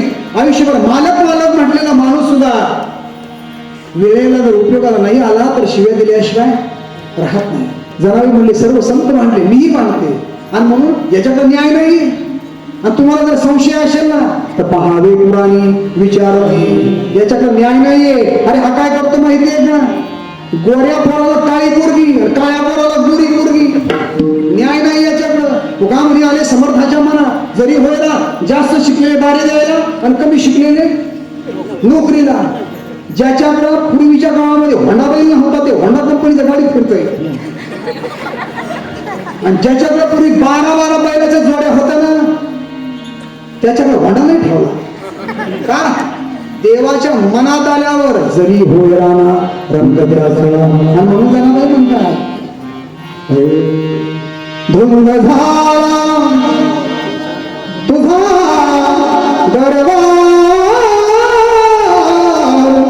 झाला तुझा दरबार, धुंद झाला तुझा दरबार,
देवाच्या दरबारात न्याय नाही.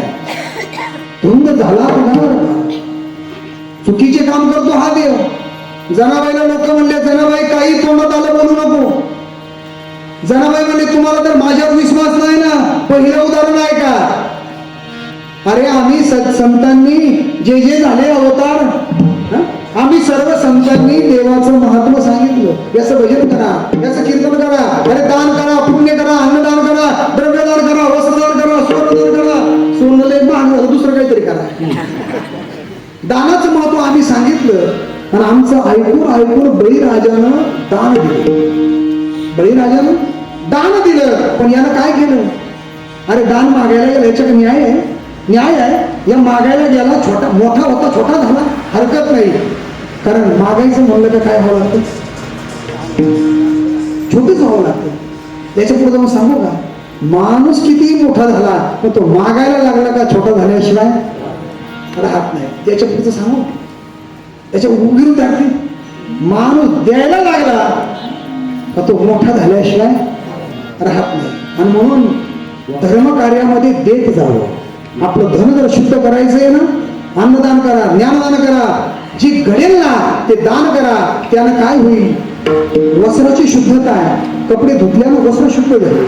शरीराची शुद्धता अंघोळ केल्या नाही, मनाची शुद्धता देवाच्या भजनाने आहे, पण धनाची शुद्धता मात्र दानाने आहे. आणि म्हणून पात्र पाहून योग्य ठिकाणी धर्मकार्य चांगलं, योग्य ठिकाणी दान करा. आणि म्हणून त्या बळीराजानं दानच केलं, पण याने मात्र चुकीचं काम केलं. 3 पावलं भूमी मागितली. काय मागितलं, भूमी मागितली. मग एकाच पावलामध्ये यानं संपूर्ण पृथ्वी आकवार केली. दुसऱ्या पावलामध्ये सर्व ब्रह्मांड आकवार केले. तिसरा पाऊल कुठं ठेवलं. बळीने सांगितलं माझ्या मस्तकावर ठेव, पण आता मस्तक म्हणजे भूमी आहे का? मागितलं काय होतं? 3 पाऊल भूमी. आणि म्हणून यानं काय केलं? अन्याय केला. म्हणून याचा दरबार धुंद झाला तुझा दरबार. यानं काय केलं? बळी तो पाताळी घातला, पुण्यवंत पाताळ लोकी नेला. आणि म्हणून जरा म्हणते याच्याशी भांडू नको, तो काय करू? पुण्यवान माणूस पाताळात घातला. 99 यज्ञ केले होते त्या बळीनं. स्वर्गाधिपती झाला होता तो बळीराजा, पण त्याला पाताळात घातलं. याच्याकडं न्याय नाही. याच्या उलट विरोधार्थी पुढचं उदाहरण आहे. काय? दरिद्री तो भाग्यवान केला. कोण दरिद्री? सुदामा ब्राह्मण दुःखे दरिद्रे पिढीला. बरं, दरिद्री आली होती ती काय दुसऱ्याला पाठवली? स्वकर्तृत्वानं दरिद्री आली होती. बालवयामध्ये सांदीपनी ऋषींच्या आश्रमामध्ये विद्यार्जन करत असताना गुरुजीने सांगितलं, दोघांनी कृष्ण आणि सुदामा दोघांनी जा लाकडं घेऊन या. पण गुरुमातेनं एक मुठभर चणे फुटाणे दिले. भूक लागली तर खा. सुदामाकडे दिले. देव लाकडं काढायला गेला. सुदामानं स्वतःचे पोटभर खाले आणि मित्राच्या वाट्याचे सुद्धा. पहिल्या टोकातून एकच वाक्य घ्या, माझं कीर्तन सार्थकी लागेल. कोणतं?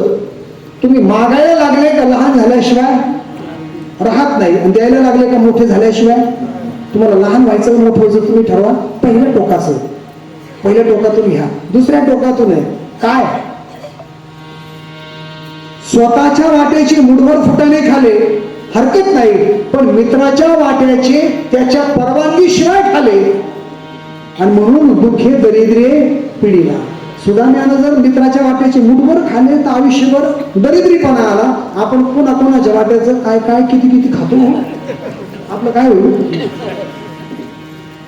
म्हणून जीवन जगताना ही गोष्ट नेहमी ध्यानात ठेवायची का आपण जे काही करतोय ना ते इथं भोगून जायचंय. आणि आपण नाही भोगून गेलो ना तर मागच्यानं भोगावं लागेल. मागच्यानं नाही भोगावं लागलं ना तर ते भोगण्यासाठी पुन्हा यावं लागेल. आणि म्हणून सुदामा ब्राह्मण दरिद्री तो भाग्यवान केला, कर्माना दरिद्री बनला. पण एक दिवस बायकोनं सांगितलं, अहो जा मित्र तुमचा राजा आहे, जाऊन भेटा द्वारकेचा त्याला. आणि म्हणून देवाला भेटायला गेला.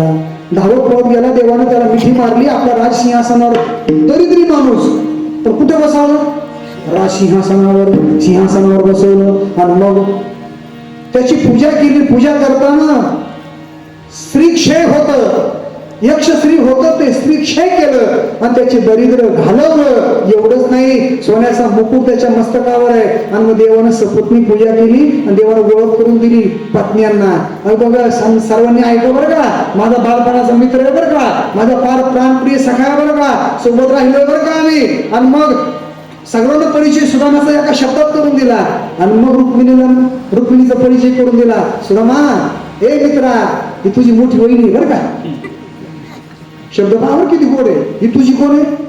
मोठी वहिनी आहे. सुदामा म्हणला, तथा असतो कल्याण वस्तू, कारण तो ब्राह्मण होता. कल्याण वस्तू.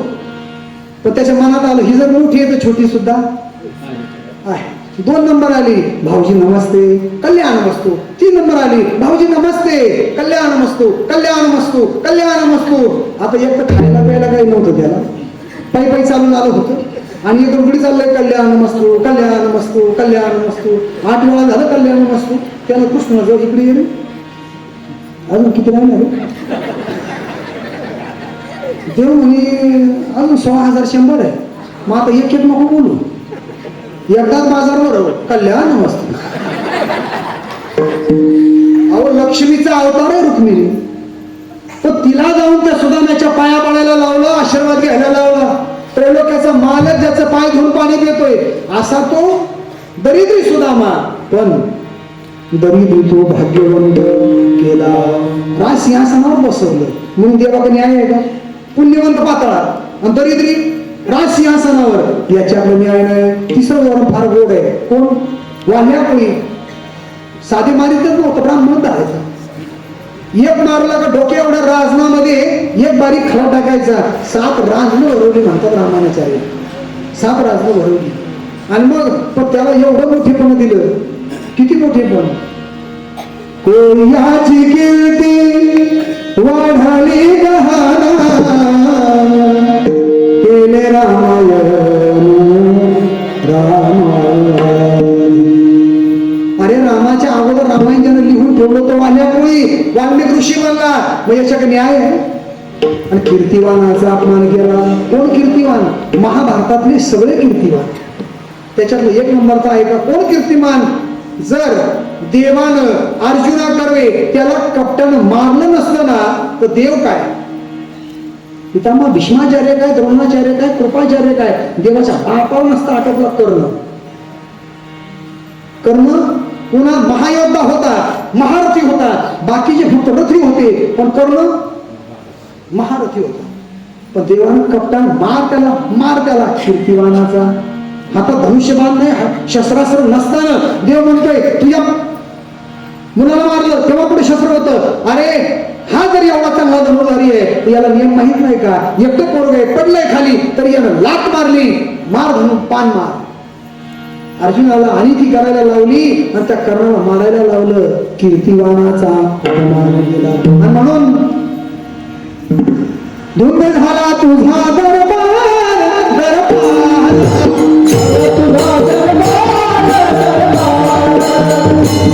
धुंद झाला तुझा दरबार धुंद झाला तुझा दरबार धुंद झाला तुझा दरबार धुंद झाला तुझा दरबार धुंद झाला तुझा दरबार धुंद झाला तुझा दरबार धुंद झाला तुझा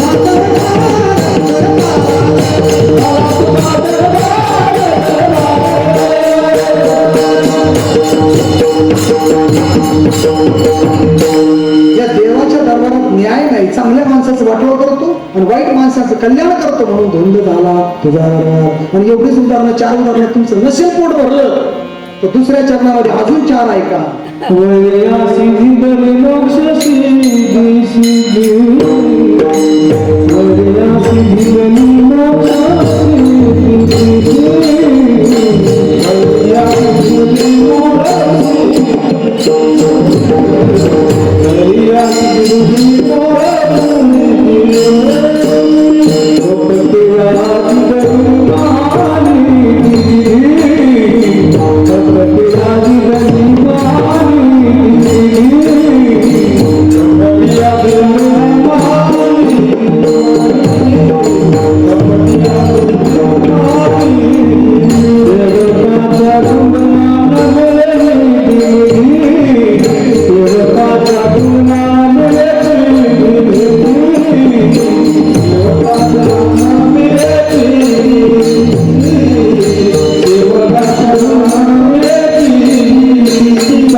तुझा दरबार. कसा दरबार देवाचा धुंद झाला? जनाबाई उदाहरण सांगते. 5व्या क्रमांकाचं उदाहरण दिले काय? वैरी अशी दिली मोक्ष सिद्धी. त्या देवाकडे न्याय नाही म्हणले. अरे ज्या विभीषणानं देवाचं रात्रंदिवस भजन केलं, श्रीराम जय राम जय जय राम, त्याचा उद्धार नंतर केला आणि त्या कुंभकर्णाचा रावणाचा अगोदर केला. ज्या बापानं याला डोक्यावर बसवलं रात्रीच्या अंधारामध्ये 12 वाजता गोकुळाष्टमीचा उत्सव करतात, डोक्यावर घेतलं, दुष्ट कंस आहे, साहाय्य मारित दुराचारी, आणि आपण त्याच्या शत्रूला जर घेऊन पळू लागलो तर आपल्याला सुद्धा मारील, भीती बाजूला केली आणि देवाला घेऊन गोकुळात घेऊन गेला. त्या बापाचा उद्धार नंतर आहे आणि कंसाचा अगोदर आहे. वैरी अशी दिली मोक्ष सिद्धी. देवकीने वाहिला, ज्या देवकीने जन्माला घातला, यशोदेने पाळीला, पण त्या दोन्ही आयांचा उद्धार नंतर आहे. पण 5व्या दिवशी चतुर्थी होती. जन्माला आल्यावर कृष्ण परमात्मा पुतना मावशी मारायला आली तर तिला सायुज्य सौरसू दिला पुतणे. ज्ञानेश्वरी सांगते तिला सायुज्य नावाचा मोक्ष दिला. म्हणजेच काय? वैरी अशी दिली मोक्ष सिद्धी. म्हणजे भक्तांपेक्षा हा शत्रूंचा उद्धार अगोदर करतो. न्याय नाही याच्यात. अजून काय करतो? 6व्या नंबरचं उदाहरण दिलंय.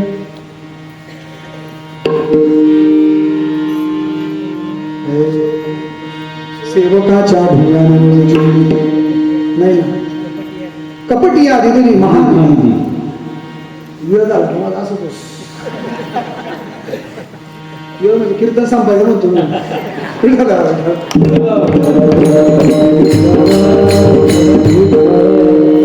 चहाचा वाटला असेल. टायमिंग तुमचा काय होता? 8:30 ते 10:30 पत्रिकेवर छापेल पाहावं. मग आता बरोबर कीर्तन 11:15 संपलं असतं, 10:30 संपलं असतं. आता बरोबर तुम्हाला चहा टाळला. कपटी आदिनी महानिधी. कोण कपटी? तर दुर्योधन कपटी सांगितलंय शास्त्राने. अतिशय कपटी. माझं ते माझं, तुमचं सुद्धा माझं. राजस्व यज्ञ झाला पांडवांचा, प्रत्येकाला कामं वाटून दिली आणि त्या दुर्योधनाकडे वाटा आला. कामाचा वाटा देवानं वाटे करून दिली ना. दुर्योधनाला काम सांगितलं का तू जेवढे ब्राह्मण येतील ना दान मागायला येतील ना त्यांना तू सुवर्णाचं दान करायला तू राहायचं. आता भागवत एवढी चांगली राहते का? पहिलंच बालवयापासून यांची भावगंती कठीण, ती मागायला धावता याला आणि सुवर्णाचं म्हणजे सर्वात महागाचं दान द्यायला याला ठेवलं. अहो जर एखादे ब्राह्मण देवता आले, एक गुंजभर सोनं द्या, 1 किलोवर द्यायचं, घेऊन जाय. माझं तरी काय नाव घेशील? पावशेर मागितलं का 10 किलो ठेवून द्यायचा. तर देवाने याला काय केलं माहितीये का? यानं गुंजभर मागितलं का हा तोळ भर द्यायचा ना, याला तोळ भर दिला का मध्ये 10 किलो तयार व्हायचं. कारण याच्या हातामध्ये काय दिली होती? महानिधी दिली होती. काही लोकांच्या हातात ताकद राहते, त्याच्या पायात ताकद राहते. त्याचे पाय ज्याच्या उमऱ्याला लागले ना समजावं. आमच्याकडे गुरुवारचा बाजार राहतो नांदगावचा. एक जण रिकामी पिशवी हातात धरून, डाव्या हातात पिशवी, बाजारात गेलं. ते सांगतो मी. हो काकू वांगे कसे आहे? काकू म्हणली गावरान. अहो भाव विचारला, भाव कसा आहे? 40 रुपये किलो भाऊ. गावरान वांग आहे भाऊ. अरे उन्हाळ्यात प्यायला पाणी नाही तरी पाणी भरलं भाऊ. हुशारच विकणार, पिकवण्यापेक्षा विकणार नाही महत्वाचं. खाऊन तर पहा भाऊ, खाल्लं ना बोटच टाकत राहशाल भाऊ. घेऊन तर बघा भाऊ. तो म्हणला हो काकू लय भाव लावला सकाळी 20 रुपये किलो लावा. ते म्हणले भाऊ घ्यायचं तर घे, मुलीला नाट नको लावून निघ बरं तू. तो म्हणले काकू आपल्या हाताकडे पाहिलंच नाही तुम्ही. काकू म्हणले भाऊ काय तो हातामध्ये एक काही आणखी नाही रे, दिवसासारखं रात्री वार करीत नाही.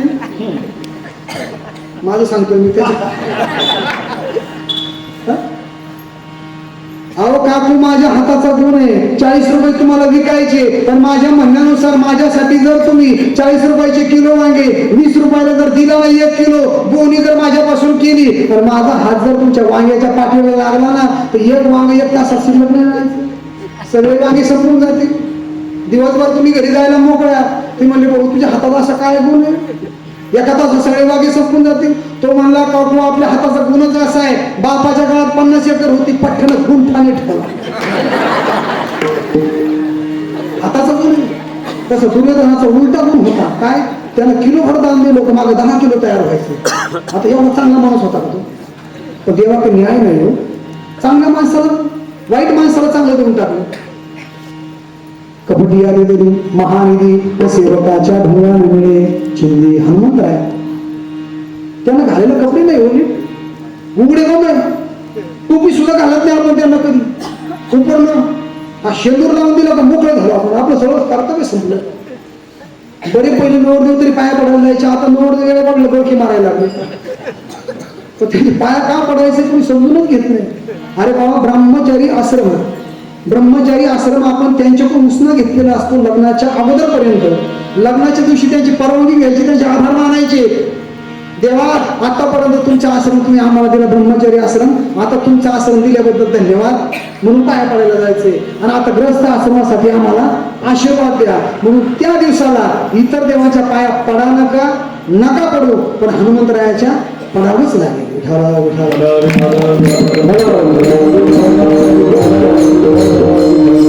अशी हनुमंतरा त्यांच्या ढोंगाने चिंदी. आणि चाळक अशी त्रैलोक्य व्हावी वंदी. चाळक म्हणजे नारद महर्षी देवाचं पण आहे, पण ते राक्षसांकडे गेले तरी या महर्षी, देवाकडे गेले तरी या महर्षी.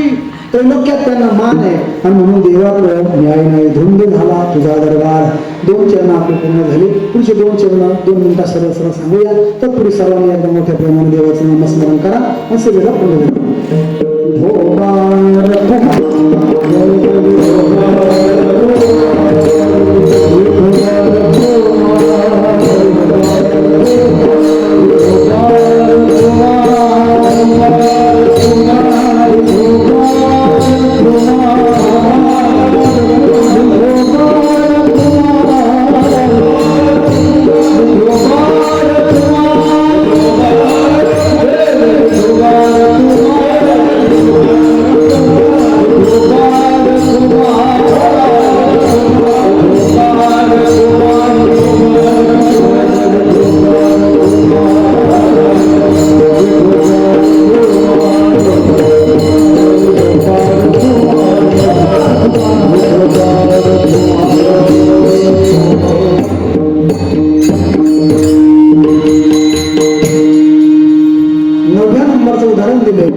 सत्य लोकांनी वेश्यगणिका पण ती मात्र सत्य लोकांना नेली म्हणून देवाचा न्याय नाही. बरं याला बाकीच्या भक्तांचं वाटोळ केलं. नवल नाही बरं का.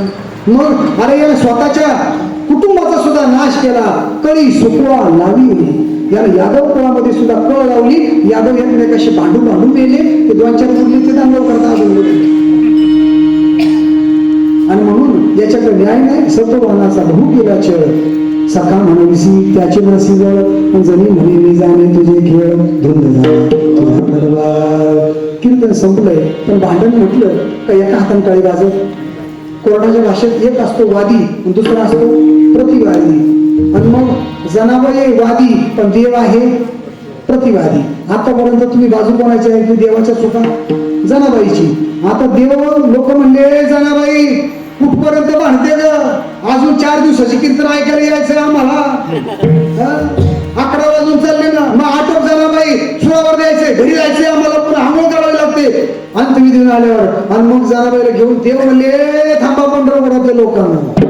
अरे चुकतो तो जीव असतो. देव कधी चुकत नाही. पण तिने माझ्या चुका काढल्या. तिने अनेक चुका काढल्या पण माझी तर बाजू ऐका ना. मग आता देवाची बाजू सुरू झाली.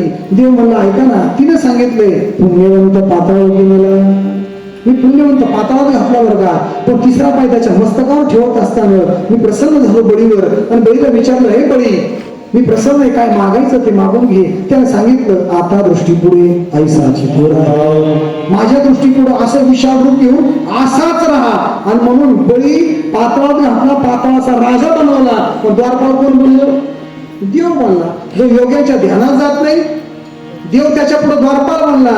मग लोकांना देव म्हणू लागले सांगा बरं तुम्हाला आतापर्यंत कधी दर्शन दिलं नाही. योग्यांना नाही जप्यांना नाही तप्यांना नाही. आणि त्याच्या द्वारात मी द्वारपाल म्हणलो. मग मी त्याचं वाईट केलं तर चांगलं केलं.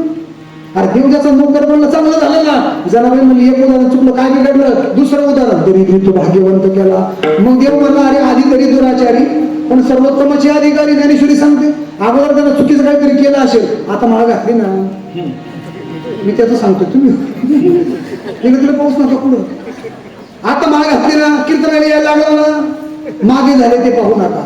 आणि पुढे जामीन आहे तो का. आणि म्हणून त्याचं पहिलं कर्म चुकलं तरी ती म्हणला पण आता सुधारला ना म्हणून आता भाग्यवंत केला. तसं वाल्या पोळ्यानं सुद्धा चोऱ्या केल्या पण नंतर भजन केलं त्याचा बहुमान वाढविला. आणि कीर्तिवानाचा अपमान क्या केला. ते कीर्तिवान होते फक्त दुष्टाचं अन्न खालं म्हणून केले कर्म झाले आणि त्याची भोग आले. मग माझं याच्यात चुकलं काय. मग पंढरपूरचे लोक म्हणे हेच जणे काय चुकलं का देवाचं काही आरोप लावते का. आणि मग जनाबाई उडी थोडी सोळा लिहिलं. सो जनाबाईच्या कंठाला लागणार आहे. जनाबाईचा दिवस संपणार आहे. एवढ्यामध्ये सोळाचं झालं पाणी. त्या सोळाचं झालं पाणी. सोळाचं पाणी झालं त्या जागेवर देव निर्माण झाला. सुंदर ते ध्यान आणि जनाबाईची सोळावर दिली ती आता देवाच्या कडेवर आहे. कडेवर कोणाला घेतो आपण जे सर्व लाडकं असतं. देवाच्या कडेवर आल्यावर जे लोक जनाबाईला अंत्यविधीला आले होते सोळावर द्यायला देवाच्या कडेवर पाहिलं आणि मग त्यांनी लगेच आता कारण खिशातच घातलं दुसऱ्याचं. आणि मग जनाबाई महाराज की जय. देवाच्या कडेवर म्हणलं ही काही सामान्य अगोदर चोरीचा कोणी सामान्य नाही.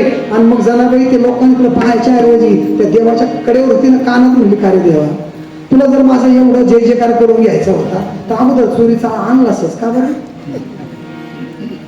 मी जशी होती तशी राहू द्यायची ना. कीर्तन संपलं माझं अर्ध्या मिनिटामध्ये. शेवटचं वाक्य ऐका फक्त. जनाबाईने सांगितलं, जर तुला मला मोठं बनवायचं होतं, नावलौकिक मिळवून द्यायचा होता तर अगोदर चोरीचा आळ आणलाच का? जनाबाईला देवानं सांगितलं, जनाबाई जर मी चोरीचा आळ आणला नसता आणि लोकांना म्हणलो असतो माझी जनाबाई फार मोठी भक्त आहे, लोकांना पटलं. म्हणून क्रिया करून दावी जगी, म्हणून तुझ्यावर मला चोरीचा आणून द्यावा लागला आणि माझं तुझ्यावर खरंच किती प्रेम आहे हे समाजापुढे दाखवून द्यावं लागलं. माझी जणी म्हणजे साधी नाही, संतन की दासी नाही, वो सब संतन की काशी आहे. ज्ञानेश्वर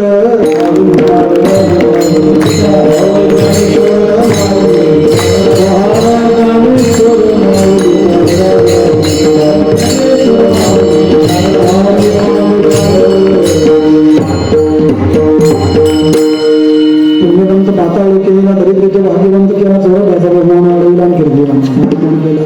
धन्य झाला तुझा दरबार. झालेली सेवा भगवान परमात्म्याची चरणी अर्पण करतो. सेवेला पूर्णविराम देत असताना आपली चालत असलेली ही भव्य दिव्य अशी कीर्तनाची सप्ताहाची परंपरा, ज्ञानेश्वरी पारायणाची परंपरा भगवान परमात्म्याला विनंती करतो. हे आपलं पारमार्थिक कार्य असंच वाढत जावं, अविरतपणे चालत राहावं, आपल्या हातून ही दानधर्म घडत राहावं, देवाचं नामसंकीर्तन, भजन कीर्तन, कथा कीर्तन घडत राहावं ही सदिच्छा व्यक्त करतो. मला सेवा करण्याची संधी उपलब्ध करून दिल्याबद्दल सर्व आयोजकांना, आमच्या बापूंना, अधिकारी सर्वांना धन्यवाद देतो आणि वाणीला पूर्ण